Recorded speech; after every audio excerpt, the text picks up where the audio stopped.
ঠিক আছে, আমার এক্স্যাক্টলি মনে নাই। আমি তোমাদেরকে তো সিপিপি পড়াচ্ছিলাম, হ্যাঁ, পাঁচটা যেই বেসিক টেকনিক ছিল, ডিগ্রি অফ অপারেটিং লিভারেজ ওই পর্যন্ত আমি পড়িয়েছি, এটুকু মনে আছে।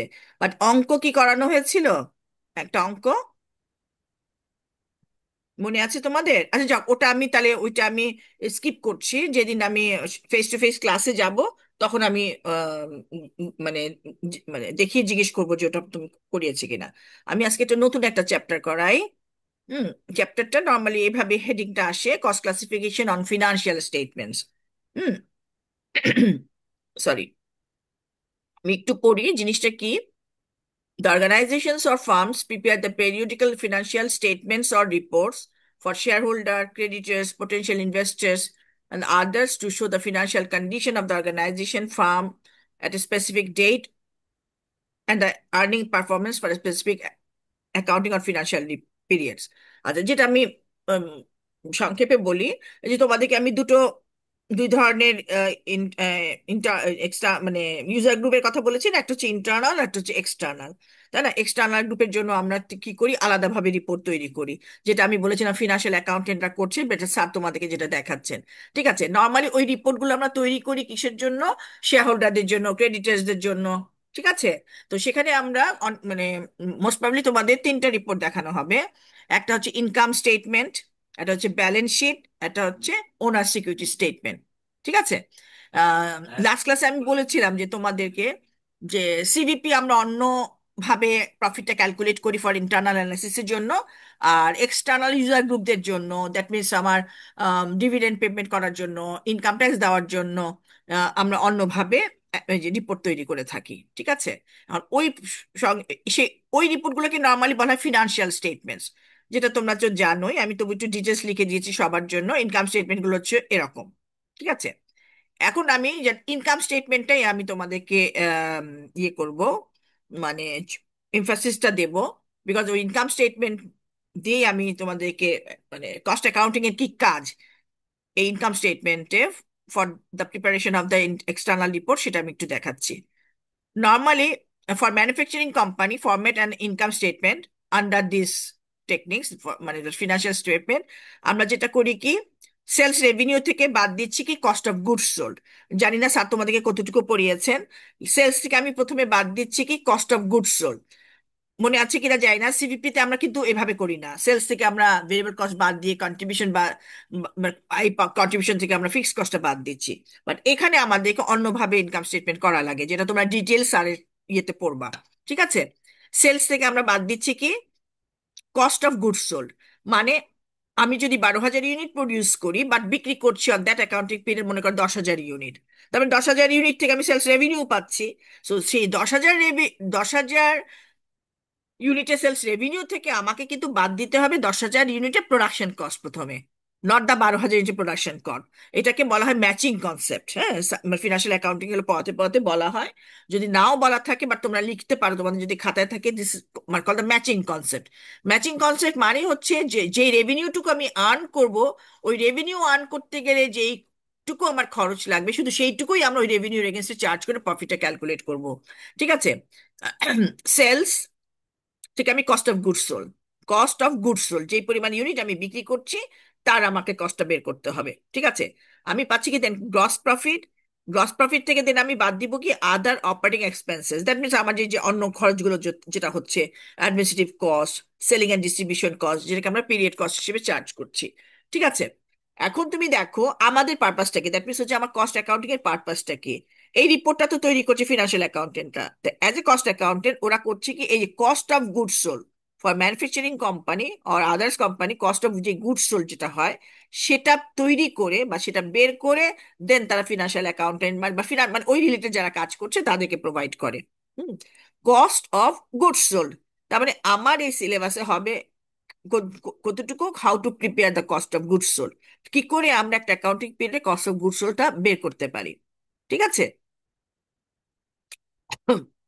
সরি, এটা তোমরা মনে রাখবে, কারণ এটাও আমি একটু হালকা ভাবে আমাদেরকে করতে হবে এই এই চ্যাপ্টারে। While preparing the income statement of a manufacturing company to find out the profit or loss for the accounting period, the cost accountant provide cost information relating to এগুলো। ঠিক আছে।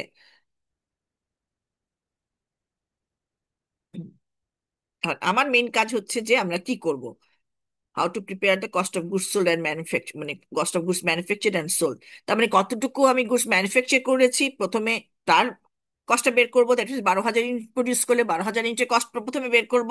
দেন আমি যদি 10,000 ইউনিট বিক্রি করি, তাহলে 10,000 ইউনিটের কস্ট আমাকে দেন বের বের করতে হবে। Cost of goods manufacture and cost of goods sold, ঠিক আছে। আচ্ছা, আমি তোমাদেরকে আগে চার্টটা বুঝাই। হুম। নর্মালি কোন চার্টে বা কোন শিডিউলে আমরা কস্ট অফ গুডস সোল্ডটা তৈরি করব। তোমাদের তো মনে হয় লাস্ট ক্লাসেও বলেছি, বা স্যারও হয়তো বলবেন, যে কোনো একটা রিপোর্ট তৈরি করতে গেলে আমাকে তিনটা জিনিস দিতে হবে: name of the firm or the organization, name of the report মানে কোন কি রিপোর্টটা তৈরি করছি, অ্যান্ড দ্য টাইম পিরিয়ড মানে কোন সময়ের জন্য আমরা করছি, 1 বছর হলে 1 বছর, 1 মাস হলে 1 মাস। ঠিক আছে, এটা কোশ্চেনেই বলে দেওয়া থাকবে, হ্যাঁ, টাইমিংটা।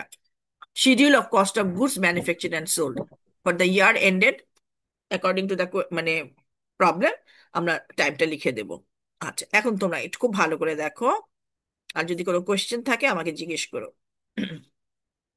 এই দেখো, এখানে তিনটা ইয়ে আছে। একটা হচ্ছে পার্টিকুলার্স কলাম, একটা হচ্ছে প্রথমে হচ্ছে একটা কলাম। এই চ্যাপ্টারটাও খুব সোজা, হ্যাঁ, শুধু একটু মনে রাখ, মানে সিকোয়েন্সটা মনে রাখবে। এই আরেকটা চ্যাপ্টার, ঠিক আছে। এখন তুমি দেখো, প্রথমে আমরা কি রেকর্ড করছি, ডাইরেক্ট ম্যাটেরিয়ালস মানে কি, কোন কোন একটা জিনিস প্রডিউস করতে প্রথমে আমাদের কি লাগে, ম্যাটেরিয়ালস লাগে না? সুতরাং আমরা প্রথমে ডাইরেক্ট ম্যাটেরিয়ালসটাই আমরা রেকর্ড করছি। ওখানে দেখো ডাইরেক্ট ম্যাটেরিয়ালস একটা অ্যাকাউন্টিং পিরিয়ড, মনে মনে করো জানুয়ারি থেকে ডিসেম্বর 2003, মানে মনে করো 23 সালের আমি একটা কস্ট অফ গুডস সোল্ড বের করছি কোনো একটা কোম্পানি। ঠিক আছে। এখন দেখো এখানে কিছু অ্যাডজাস্টমেন্ট আছে। জিনিসটা কি, মনে করো যে 2023 সালে মোট ম্যাটেরিয়ালস পারচেস করা হয়েছিল মনে করো 45,000 টাকার। ঠিক আছে। তার মানে পুরো 45,000 টাকাই নিশ্চয়ই আমি ইউজ করব বা কন্ট্রিবিউট করব ইন দ্য প্রোডাকশন প্রসেস। ঠিক আছে। কিন্তু মনে করো এটা তো জানোই যে যে কোনো একটা কোম্পানির গোয়িং কনসার্ন, শুধু 23 সালেই তো শুধুমাত্র প্রোডাকশন হচ্ছে না। তার মানে এটা যদি অনেক আগেই যদি স্টাবলিশড হয়ে থাকে, 22 সালেও নিশ্চয়ই আমার প্রোডাকশন হচ্ছিল, তাই না? তারপরে 22 সালেও নিশ্চয়ই আমি কিছু ম্যাটেরিয়ালস পারচেস করেছিলাম। ওই 22 সালের অ্যাকাউন্টিং পিরিয়ড যদি শেষ হয়, দ্যাট মিনস 31 ডিসেম্বর অফ 2022, আমি কস্ট শিটে দেখছি যে ওই বছরের কস্ট শিটে দেখছি যে আমার কিছু ম্যাটেরিয়ালস হাতে রয়ে গেছে, যেটা ওই বছরের প্রোডাকশন প্রসেসের মধ্যে যায় নাই। ঠিক আছে। তার মানে আগের বছরে যে ম্যাটেরিয়ালসটুকু ছিল হাতে, অন হ্যান্ড, এটা এই বছরের শুরুতে নিশ্চয়ই সেটা আমরা ব্যবহার করব। ঠিক আছে। তার মানে আমি প্রথমে রেকর্ড করব কি আগের বছর থেকে আমার কতটুকু ম্যাটেরিয়ালস আমার হাতে আছে। সুতরাং চার্টে আমি প্রথমে লিখছি কি, র ম্যাটেরিয়ালস ইনভেন্টরি ওপেনিং, আগের বছরের এন্ডিং ইনভেন্টরি। দ্যাট মিনস র ম্যাটেরিয়ালস এর ইনভেন্টরি মানে হচ্ছে মানে স্টক অর্থাৎ মজুদ মাল যেটাকে বলা হয়, সেটা এই বছর ওপেনিং ম্যাটেরিয়ালস হয়ে গেল। এবং সমস্ত ইনফরমেশনই তোমরা কোশ্চেনে পাবে। জাস্ট আমরা কোশ্চেন থেকে মানে জাস্ট টিক চিহ্ন দিয়ে পিক করে এই যে ফার্স্ট কলামে রেকর্ড করব। ঠিক আছে। সো র ম্যাটেরিয়ালস ইনভেন্টরি ওপেনিং, প্রথমে আমার কি ছিল সেটা আমি রেকর্ড করছি। আমি একটা অঙ্ক করিয়ে দেবো। Add purchase of raw materials, that mean সারা বছর ধরে আমি র মেটেরিয়ালস কতটুকু পারচেজ করেছি। মনে করো আগের বছর থেকে আমি 3,000 টাকা র মেটেরিয়ালস পেয়েছি। তারপরে 3,000 টাকা র মেটেরিয়ালস এর কস্ট ইনফরমেশন আমার কাছে আছে, সেখানে আমি রেকর্ড করলাম। ঠিক আছে। তারপর দেখলাম যে সারা বছর ধরে আমি 45,000 টাকা র মেটেরিয়ালস আমি পারচেস করেছি। তারপরে আগের বছরে 3,000 এবং এই বছরের যে 45, তারপরে মোট আমার অ্যাভেলেবল ফর ইউজ ম্যাটেরিয়ালস ছিল কত, 48 + 3, তার মানে সরি 45 + 3, তার মানে 48,000 টাকার র মেটেরিয়ালস আমার অ্যাভেলেবেল ছিল, যেটা আমি এই বছরের প্রোডাকশন প্রসেসে দেব। এখন দেখা যাচ্ছে যে at the end of accounting period আমার তো মানে সাপোর্টিং ইনফরমেশন গুলো থাকবে, ডকুমেন্টস থাকবে। At the end of accounting period দেখা যাচ্ছে যে কিছু ম্যাটেরিয়ালস আমার হাতে রয়ে গেছে। সাপোজ আমার 4,000 টাকার র ম্যাটেরিয়ালস হাতে রয়ে গেছে। তারপরে পুরো র ম্যাটেরিয়ালস আমার এই বছরের প্রোডাকশন প্রসেসের মধ্যে যায় নাই। ঠিক আছে। তার মানে এটা আমি অবশ্যই, যেহেতু যায় না, এটা এই বছরে খরচ না, সেই জন্য আমরা করবো কি, সেটা বাদ দিয়ে দিচ্ছি। সো র ম্যাটেরিয়ালস যে ডিডাক্ট মানে মাইনাস, যেটা আমরা বাদ দিচ্ছি, র ম্যাটেরিয়ালস ইনভেন্টরি এন্ডিং। তারপরে কোয়েশ্চেনে তোমার ওপেনিং ইনভেন্টরি দেওয়া থাকবে, এন্ডিং ইনভেন্টরি ইনফরমেশন দেওয়া থাকবে, এবং সারা বছর ধরে আমার কি পারচেজ করা হয়েছে সেটার ইনফরমেশন দেওয়া থাকবে। ঠিক আছে। সো এগুলো আমরা পিক করে এই চার্টের মধ্যে আমরা এভাবে বসায় দিব। ওপেনিং র materials plus purchase less ending materials. ঠিক আছে? সো এন্ডিং ম্যাটেরিয়ালসটা আমি কেন বাদ দিচ্ছি সেটা বোঝো আগে। যে আমার সারা বছর ধরে আমি পারচেস করেছি, আগের বছর থেকে আমি পেয়েছি, কিন্তু সবগুলো আমি ব্যবহার করি নাই। মনে কর 4,000 টাকা র মেটেরিয়াল আমার হাতে রয়ে গেছে, সুতরাং এটা আমি বাদ দিয়ে দিচ্ছি। সেটা আমি নেক্সট ইয়ার আমি ইউজ করব। সুতরাং আমার টোটাল অ্যামাউন্টটা কত হবে? 48,000 টাকা ছিল, দেন আমি 4,000 টাকা বাদ দিলে মোট আমার raw materials consumed or use in that, in the account, মানে production process in that accounting period হবে এখানে 44,000 টাকা। দেখো, এটা বুঝেছো কিভাবে আমরা করছি? হুম? দেখো, বলো একজন। শোনা যাচ্ছে? কি শোনা যাচ্ছে না? এই জন্য অনলাইনে ক্লাস নিতে বিরক্ত লাগে। বুঝতে পারছো? হ্যাঁ, আমার শোনা যাচ্ছে। হ্যাঁ, হ্যাঁ, আমাকে আমাকে রেসপন্স না করলে আমার শুধু মনে হয় আমি শুধু বক্তৃতা কিভাবে দিয়েই যাচ্ছি, কোথায় দিচ্ছি আমি বুঝতেই পারছি না, বুঝছো? আচ্ছা, এটা হচ্ছে আমি যে কোনো একজন একটু রেসপন্স করলে হবে, তার দেন আমি আরেকটু আগাতে পারি। বুঝলেন না কথাটা? আচ্ছা, এটা হচ্ছে র ম্যাট্রিক্স।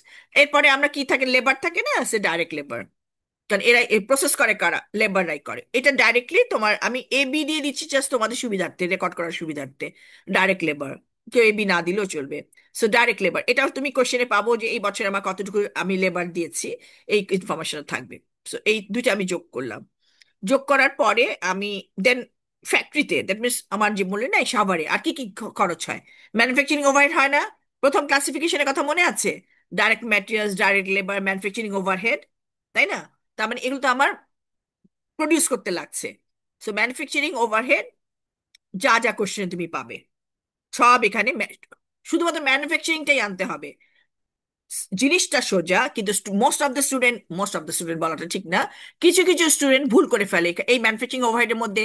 অ্যাডমিনিস্ট্রেটিভ ওভারহেড নিয়ে আসে, সেলিং ওভারহেড নিয়ে আসে। আমি শুধু ভুলগুলো কিন্তু ধরাই দিচ্ছি, এইগুলো কিন্তু আসবে না। শুধুমাত্র তোমরা খুঁজে খুঁজে দেখবা manufacturing overhead, that means factory related cost কোনগুলো। ঠিক আছে, আমি এখানে কিছু কিছু জিনিস দিলাম। হুম। অঙ্কে যে সবগুলো থাকবে, নট দ্যাট। সে ইউটিলিটিস, কোশ্চেনে বলাই থাকবে যে ইউটিলিটিস ফর ফ্যাক্টরি, তাই না, ইউটিলিটিস ফর অফিস। তারপরে যেগুলো শুধু ফ্যাক্টরি রিলেটেড থাকবে সেগুলো আমরা এখানে নিয়ে আসবো। Utilities, power, heat and light, depreciation on factory equipment, insurance for factory, supplies, indirect labour. Hmm. তারপর হচ্ছে indirect materials, maintenance for factory, rent factory, supervisor salary, কারণ সুপারভাইজার তো মনে করো ফ্যাক্টরিতেই কাজ করছে, প্রপার্টি ট্যাক্সেস, মিউনিসিপ্যালিটি ট্যাক্সেস, তার মানে এই যে মানে and all other factory related cost. তার মানে আরো যেই কস্টগুলো তুমি যদি মনে করো যে এগুলো ফ্যাক্টরি রিলেটেড হচ্ছে, এগুলো সব আমরা এখানে নিয়ে আসবো। ঠিক আছে? এটা নিয়ে আসার পরে এটা আমি প্রথম কলামে রেকর্ড করলাম। রেকর্ড করার পর যোগ করে আমরা করব কি, এখানে রেকর্ড করব। হুম। এবিসি তোমাদের বোঝার জন্য দিয়েছি। So total manufacturing cost, that means এই বছরে আমি কতটুকু দিয়েছি ফর দ্য প্রোডাকশন প্রসেস, মানে কতটুকু আমার খরচ হয়েছে। এ হচ্ছে ডাইরেক্ট ম্যাটেরিয়ালস, বি হচ্ছে আমার ডাইরেক্ট লেবার, দেন হচ্ছে manufacturing overhead. So total manufacturing cost, ABC. তার মানে এটা দিয়ে কিন্তু আমার সব খরচই আমার হচ্ছে, মানে সব ধরনের যত ধরনের আমি ইউনিট প্রডিউস করবো বলে ঠিক করছি বা হবে বলে মনে করছি, তার জন্য এইগুলো আমি এমপ্লয় দিলাম, মানে খরচ করছি। আচ্ছা, এখন তুমি দেখো এর সাথে একটা ইয়ে আছে, অ্যাডজাস্টমেন্ট আছে, এটা আমি আগে বুঝাই। Add work in process opening, deduct work in process of the progress, যেটাই তোমরা লিখো না কেন, ওকে। প্রসেসও হতে পারে, প্রোগ্রেসও হতে পারে। ওয়ার্ক ইন প্রসেস এন্ডিং, আমি আগে এক্সপ্লেন করি what is work in process. Work in process মানে মনে করো যে অ্যাকাউন্টিং পিরিয়ড তো আমার ফিক্সড। মনে করো জানুয়ারি থেকে ডিসেম্বর পর্যন্ত আমার অ্যাকাউন্টিং পিরিয়ড। এই অ্যাকাউন্টিং পিরিয়ড আমার কত খরচ হচ্ছে সেটা নিয়ে আমি অ্যাকাউন্টিংটা করছি। ঠিক আছে? কিন্তু নট দ্যাট যে আমার প্রোডাকশন প্রসেসটা অ্যাকাউন্টিং পিরিয়ডের সাথে একই সাথে চলবে। তার মানে মনে করো আমি, দ্যাট মিনস 2022-তে আমি এরকম ডাইরেক্ট ম্যাটেরিয়ালস আমি দিচ্ছি, লেবার দিচ্ছি, তার মানে আমার গুডস প্রডিউস হচ্ছে। ঠিক আছে? তার মানে আমার ওই বছরের অ্যাকাউন্টিং পিরিয়ড শেষ হচ্ছে কোথায়? 31 ডিসেম্বর অফ 2022। ওইখানে যখন আমি অ্যাকাউন্টিং পিরিয়ডটা ক্লোজ করছি, আমি দেখছি যে যে কিছু পরিমাণ গুডস আছে ফুললি প্রসেসড হয় নাই, তাই না? মানে ওখানে আমার, আমি তো মনে করো যে প্রোডাকশন প্রসেসের মধ্যে এগুলো দিয়ে আমি দিচ্ছি, কিন্তু দেখা যাচ্ছে যে at the end of 31 December of 2022 পুরোটাই কিন্তু ফাইনাল প্রোডাক্ট হয়ে বের হয়ে আসে নাই। কিছু ফাইনাল প্রোডাক্ট হয়ে বের বের হয়ে আসছে, কিছু পার্টলি ফিনিশড অবস্থায় আছে। ঠিক আছে, এটা ওই পার্টলি ফিনিশ প্রোডাক্টটাকেই বলা হচ্ছে ওয়ার্ক ইন প্রসেস। তার মানে বছরের শেষে যেইটুকু আমার হাতে মানে যেটা পার্টলি ফিনিশ প্রোডাক্ট হয়ে আছে, সেটা অবভিয়াসলি এই বছরে আমার প্রসেসড হবে, দ্যাট মিনস 23 সালে প্রসেসড হবে। তার মানে এই বছরে আমি ম্যানুফ্যাকচারিং কস্ট A+B আমি যা দিয়েছি, এটাও প্রসেস হবে। এট দ্য সেম টাইম আগের বছরে যে পার্টলি ফিনিশ প্রোডাক্ট ছিল, সেটাও প্রসেস হবে। তার মানে আমার কোয়েশ্চেনে থাকবে যে পার্টলি ফিনিশ প্রোডাক্ট কিছু আছে কিনা। আগের বছরে যেটা এন্ডিং, এটা এ বছরের ওপেনিং হিসেবে থাকবে। ঠিক আছে, so work in process opening. ঠিক আছে, এটা কোশ্চেনে তোমাদের দেওয়াই থাকবে, জাস্ট আমরা চার্টের মতন করে এটা অ্যাড করে দিব। ওয়ার্ক ইন প্রসেস ওপেনিং, যেটা এই বছরে ম্যানুফ্যাকচারিং কস্ট এবিসির সাথে প্রসেস হবে। এখন মনে করো যে আমি খাতায় কলমে দেখছি, যে আমার সাপোর্টিং ডকুমেন্টসে দেখছি at the end of this accounting period, that means 2023 31 December গিয়ে আমি দেখছি যে যে না, এই বছরে আমি যা যা দিয়েছি, আগের বছর থেকে যেগুলো আসছে হয়তো আগে হয়ে গেছে, বা এই বছর আমি যা যা দিয়েছি A+B+C পুরোটাই কমপ্লিট হয় নাই, তাই না? কিছু ফাইল ফুললি প্রোডাক্ট হয়েছে, আবার কিছু আবার সরি পার্টলি ফিনিশড হয়ে আছে। যেগুলো পার্টলি ফিনিশড হয়ে আছে সেগুলো তার আমার ফিনিশ গুডস না, বা প্রোডাক্ট হয়ে গেল না, শুধু ওইটুকু আমাকে বাদ দিয়ে দিতে হবে। Deduct work in process ending, বাদ দিয়ে দিচ্ছি। এখন আমি এই মুহূর্তে একটা কথা বলি, যে তোমাদের এত কথা মনে রাখার দরকার নাই। তোমরা যদি শুধু চারটা মুখস্থ করে ফেলো যে এই সিকোয়েন্স অনুযায়ী আমি করবো, তাহলে কিন্তু তোমাদের অঙ্ক কমপ্লিট হয়ে যাবে। বোঝানোর জন্য আমি এত কথা বলছি, what is work in process, what is work in, তাই না, ওপেনিংটা কি, এন্ডিংটা কি। বাট তোমরা যদি শুধু এই চারটা মুখস্থ করো, তোমরা কিন্তু অঙ্ক কমপ্লিট করতে পারবা। তার মানে আমি প্রথমে ডাইরেক্ট ম্যাটেরিয়ালস, কেন আমি বারবার বলছি সিকোয়েন্সটা, পড়া মানে স্টুডেন্টরা এই সিকোয়েন্সটা উল্টো পাল্টা করে ফেলে। Direct materials, direct labour, then manufacturing overhead. Manufacturing ওভারহেডের এটা হয়ে গেল, তারপরে আমি যোগ করবো কি work in process opening, then work in process ending. ঠিক আছে, তাইলে আমি পাবো কি cost of goods manufacture or cost of goods production in that accounting period। তার মানে আমি আগের বছর মানে আগের বছরেরটা যোগ করলাম, এই বছরেরটা বিয়ে করলাম, এগুলো প্রসেস করছি। প্রসেস করার পরে যেগুলো পার্টলি ফিনিশড হয়ে আছে সেটা আমি বাদ দিচ্ছি। বাদ দিলেই আমি পাবো কি এই অ্যাকাউন্টিং পিরিয়ডে আমি কত ইউনিটস প্রডিউস করেছি। ঠিক আছে, কস্ট অফ গুডস ম্যানুফ্যাকচার্ড।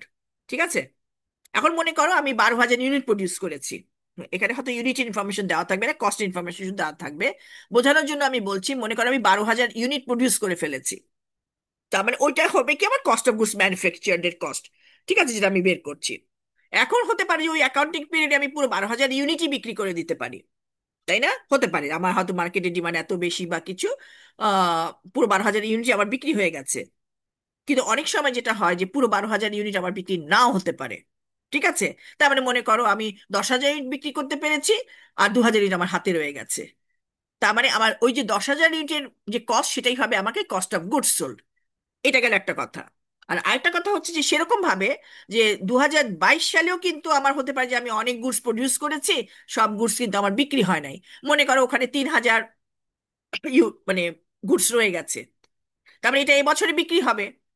ঠিক আছে, এখন দেখা যাচ্ছে যে আমি কি করছি দেখো, এটার সাথে add finish goods opening, that means হচ্ছে আগের বছরে যে ফিনিশ গুডস আমার হাতে রয়ে গেছে, দ্যাট মিনস 3,000 গুডস আমার হাতে রয়ে গেছিল, তবে এটা আমাকে এই বছরে বিক্রি করতে হবে।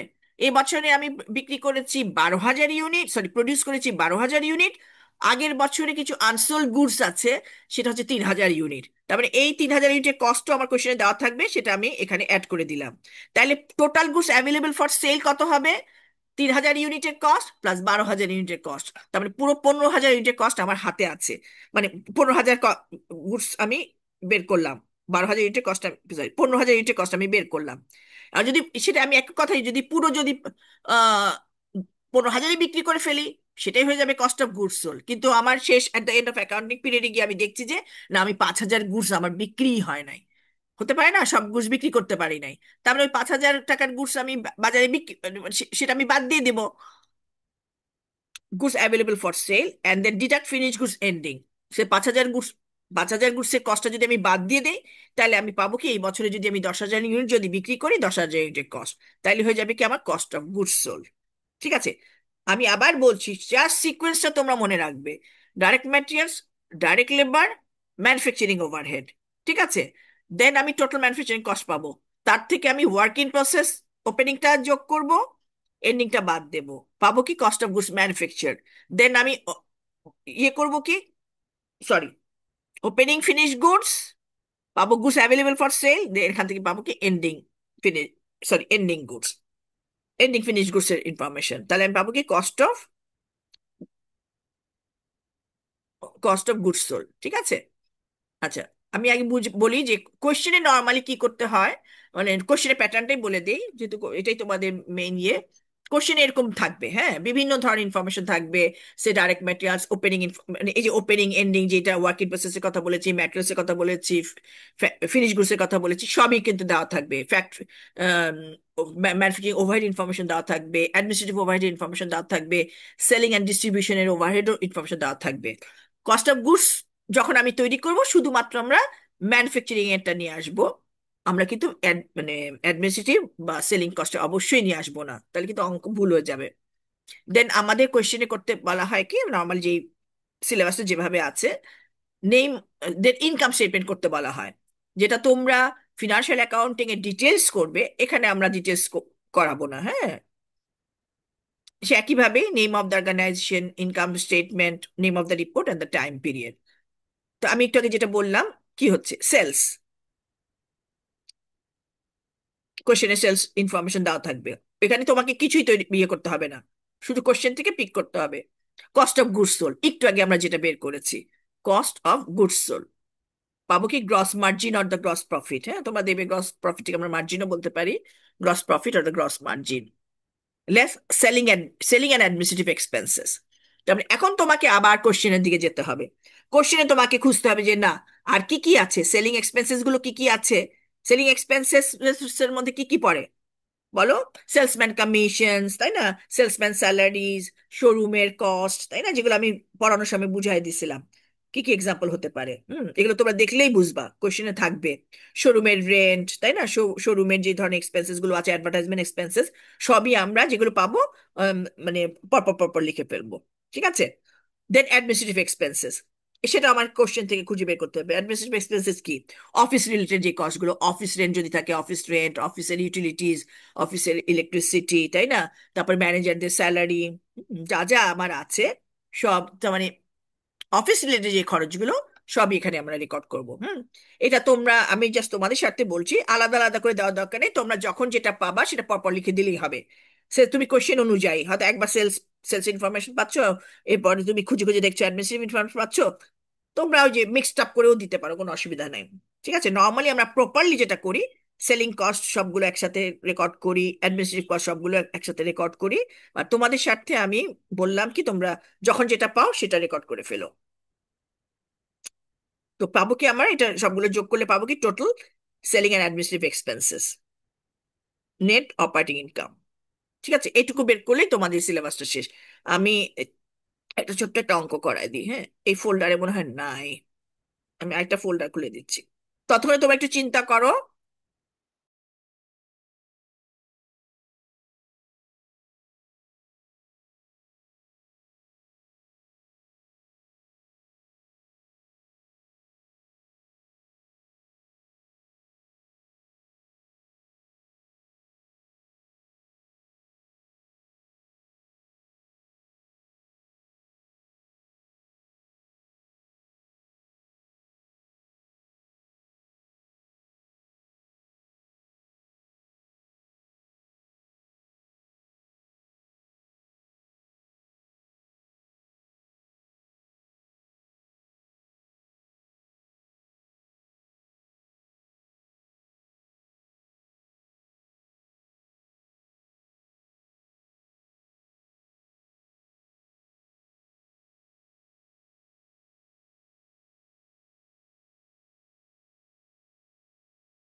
নতুন আরেকটা ইয়ে দিয়েছি, দেখতে পাচ্ছো, অঙ্কের। না ম্যাম। হ্যাঁ, এই যে problem relating to cost of goods sold, এটা কি দেখতে পাচ্ছ? না ম্যাম, দেখা যাচ্ছে না। আচ্ছা না দেখি। ম্যাম, ব্ল্যাঙ্ক পেজ হয়েছে। ঠিক আছে, দাঁড়া দিচ্ছি।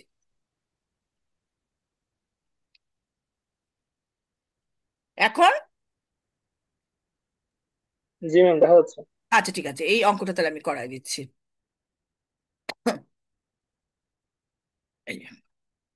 Review problem, schedule of cost of goods manufacture and source and income statement for the ইয়ার। হ্যাঁ, নর্মালি তোমাদের এরকম ভাবে, এটা একটু ছোট করে অঙ্কটা দেখাচ্ছি বোঝানোর জন্য। এরকম ইনফরমেশন গুলো দেওয়া থাকবে। ঠিক আছে? The following information has been taken from the ledger accounts of the clear company, just company for the last year. এটা এই ইনফরমেশন, সেলিং এক্সপেন্সেস আছে, র ম্যাটেরিয়ালস, ওপেনিং ওপেনিং দেওয়া আছে, এন্ডিং দেওয়া আছে, utilities for factory, direct labour, depreciation for factory, purchase of raw materials, sales, insurance factory, administrative expenses। এই অঙ্কের মধ্যে বোঝানোর জন্য অ্যাডমিনিস্ট্রেটিভ এক্সপেন্সেস টোটালটাই দিয়ে দেওয়া হয়েছে। হ্যাঁ, নর্মালি কোয়েশ্চেনে যে ব্রেকআপ থাকে, যেগুলো এক্সাম্পল গুলো তোমরা জানো অ্যাডমিনিস্ট্রেটিভ এক্সপেন্সেস এর, তাই না? অফিস রেন্ট, অফিস স্যালারি, যা যা আছে ওভাবে তোমরা খুঁজে দেখবে। ইনডাইরেক্ট লেবার, মেইনটেন্যান্স ফ্যাক্টরি, এগুলো। সেলিং এক্সপেন্সেস, এগুলো সেলিং এক্সপেন্সেসটাও মানে টোটালটাই দেওয়া আছে, কিন্তু নর্মাল কোয়েশ্চেনে ডিটেলস থাকবে। আহ তাই না? যে সেলসম্যান কমিশন, সেলসম্যান স্যালারিজ, শোরুমের যে কস্ট, অ্যাডভার্টাইজমেন্ট কস্ট, ডিটেলস এগুলো থাকবে। বাট আমি জাস্ট প্যাটার্নটা দেখানোর জন্য এই অঙ্কটা পিক করেছি। Management wants to organize this data into a better format so that the financial statements can be prepared for the year. Prepare a schedule of cost of goods sold, goods manufactured in a good form. Good form মানে হচ্ছে যে proper ফরম্যাটে আমি তোমাকে দেখে দিয়েছি। Compute the cost of goods sold. অনেক বইতে একসাথে করে, আমি যেটা একসাথে দেখিয়েছি, অনেক বইতে আবার দেখবা যে কস্ট অফ গুডস সোল্ড আলাদা স্টেটমেন্ট করেছে। ওটা কোনো অসুবিধা নেই, এটা তোমরা করতে পারবা। Using data as needed from এত prepare income statement.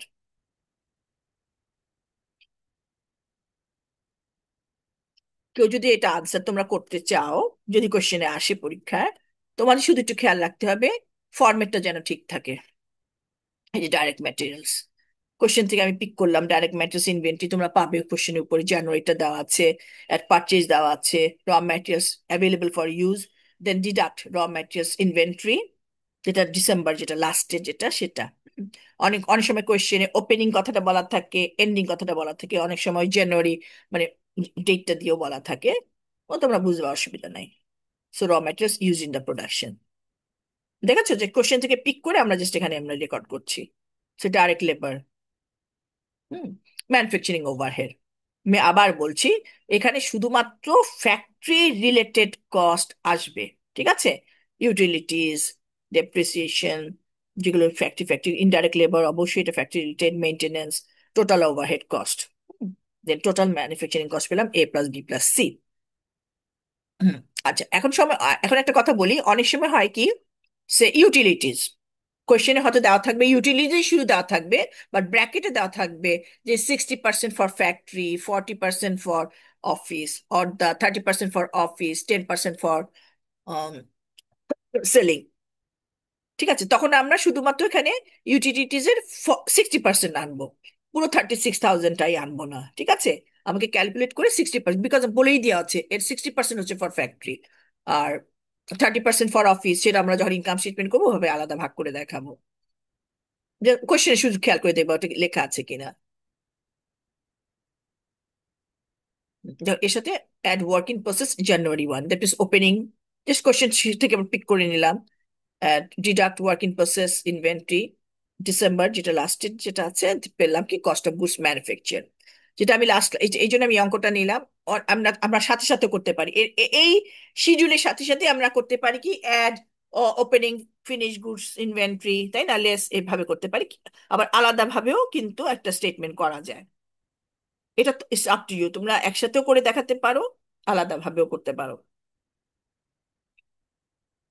Finish goods inventory January 1 at cost of goods manufactured, যেটা আমি বলেছি ফিনিশ গুডস ইনভেন্টরি, সেটাও আমরা পাবো কোশ্চেনে, at cost of goods manufacture. Normally হচ্ছে কি যে এখানে যদি আমরা করি, এখানে সরাসরি অ্যাড ফিনিশ গুডস, লেস করে দিতে পারি। এখানে যেহেতু অন্যভাবেই করছি, সেখানে আমরা করছি কি ফিনিশ গুডস ইনভেন্টরি প্রথমে, less cost of goods manufacture, এই যেখান থেকে যেটা পেলাম এটা নিয়ে আসছি, goods available for sale, deduction finish goods inventory, then cost of goods sold. মানে দুটো যে আলাদা করে করা হয়েছে এটা তো অসুবিধা নাই তো, তাই না? তোমাদের যেটা সুবিধা, এটার সাথেও আমরা করতে পারি, যেটা যেটা আমি ইয়েতে দেখিয়েছি, এভাবেও তোমরা করতে পারো, একই জিনিসই। Then income statement for the year ended 31 December. তোমরা কি তোমরা কি জানো তো না এটা? দেখো, ইনকাম স্টেটমেন্ট যখন আমরা করি মানে আমরা কি for the year ended, that means যে পুরো বছরের জন্য যে আমার পারফরমেন্স। আর আমরা যখন ব্যালেন্স শিট করব, তখন তোমরা দেখবে আমরা কিন্তু অ্যাজ এট কথাটা লিখি, as at 31 December, that means 31শে ডিসেম্বরে আমার কি অ্যাসেট আছে, কি লায়াবিলিটি আছে। দুটোর মধ্যে একটু পার্থক্য আছে। ফর দ্য ইয়ার হচ্ছে, আমি জাস্ট এমনি বললাম, ফর দ্য ইয়ার হচ্ছে যে সারা বছরের পারফরমেন্স এটা আমার, হ্যাঁ, সারা বছর ধরে আমি সেল করেছি, এগুলো করেছি, এই জন্য ফর দ্য ইয়ার কথাটা লেখা হয়। আর ব্যালেন্স শিট হচ্ছে অ্যাজ এট। ব্যালেন্স শিট মানে কি, সে যেখানে আমরা অ্যাসেট এবং লায়াবিলিটি দেখাই, যেটা তোমরা দেখবা। অ্যাসেট হচ্ছে তার মানে 31 ডিসেম্বরে ওই মুহূর্তে আমার কি পরিমাণ অ্যাসেট বা কি পরিমাণ লায়াবিলিটি আছে। সেলস, এই যে কস্ট অফ গুডস সোল্ড যেটা অ্যাবাভ থেকে পেলাম, less selling and administrative expenses, selling expenses, administrative expense, total. আমি আবার বলছি কোয়েশ্চেনে, কিন্তু আমার ওই যে এগুলো হয়তো ব্রেকআপ থাকে, সেলিং এক্সপেন্সের ব্রেকআপ থাকে, তোমাদের বুঝে কেন লিখতে হবে। বাই দ্যাট টাইম আমি একটা কথা বলি, মনে করো কোনো একটা আইটেম যদি কনফিউশন থাকার কথা না, সাপোজ তোমাদের কারো একটু কনফিউশন হয়েছে, তোমরা হয়তো ওখানে লিখে দিয়েছো, হ্যাঁ, যেগুলো বোঝা যায় যে খুবই হয়তো একটু, বাট তোমরা এটা একটা স্টার দিয়ে লিখে নাও যে I am অ্যাসিউমিং that it is related with manufacturing or এই। বাট ওটা নর্মালি হয় না, তারপর যে কেউ যদি করে ফেলো, বাট একটা নোট তোমরা দিয়ে দিও।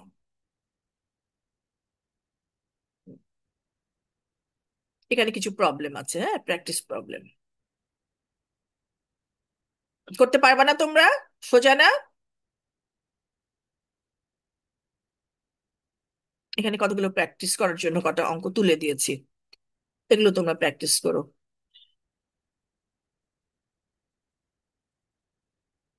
হুম, 4টা অঙ্কই আছে। ঠিক আছে, দেখো বুঝেছো কি না। ইয়েস মিস, বুঝেছি। এটা আর কি এটার উপর অঙ্ক করাতে হবে? মিস নিজে প্র্যাকটিস করে দেখি, পরে হ্যাঁ, দরকার হলে প্র্যাকটিস বলবো। করে দেখো। দেন ওই যে আগের বছরের কোয়েশ্চেন টোয়েশ্চেনও দেখো, ওখানে হয়তো একটা ডিটেলস একটু বড় ইনফরমেশন দেয়। যদি কখনো প্রবলেম হয়, জাস্ট আমাকে নক করো, আমি তোমাদের তখন বুঝিয়ে দেবো, হ্যাঁ। আচ্ছা, আর কি ক্লাস করবা, মানে সিবিপি তে অঙ্কটা করেছিলাম কি না, ওটা কি দেখবো, নাকি আজকে ছেড়ে দেবো? ফিজিক্যাল ক্লাসেই করি। আচ্ছা, ঠিক আছে, ওকে। তার ভালো মানে হবে। তোমাদের, হ্যাঁ, আমি এটাই একটু দেখবো, তোমাদের সিলেবাসটা দেখবো, এটা শেষ, আর কি কি আছে সেটা শেষ করতে হবে আমার, হ্যাঁ। আর ওই দিন আমি ক্লাসে গিয়ে তাহলে আমি দেখবো যে ওটা তুমি করেছো কিনা, মনে করার চেষ্টা করো। তো ঠিক আছে, হ্যাঁ, থ্যাংক ইউ। আর স্যার কি একটা ক্লাস টেস্ট নিয়েছে তোমাদের? না মিস, এখনো শিডিউল হয়নি তো, নেক্সট উইকে নেওয়ার আচ্ছা, কথা। ঠিক আছে, আমি আসলে এই মাঝখানে মানে ছিলাম না, তারপরে এই নানা কারণে, আর তোমরাও হয়তো স্মরণ করে দেওয়া নেই, তোমরা মনে হয় আমার কাছ থেকে একটা অ্যাসাইনমেন্ট চেয়েছিলা, তাই না? হুম, আমি দেখি। ইয়েস মিস, ঠিক আছে, আমি একটু দিয়ে দিব, সেটা তোমরা সময় করে মতো দিও। জমা দিও, আমি একটু তৈরি করে সময় মতো জমা দিয়ে দিও। ঠিক আছে, ওকে, থ্যাংক ইউ।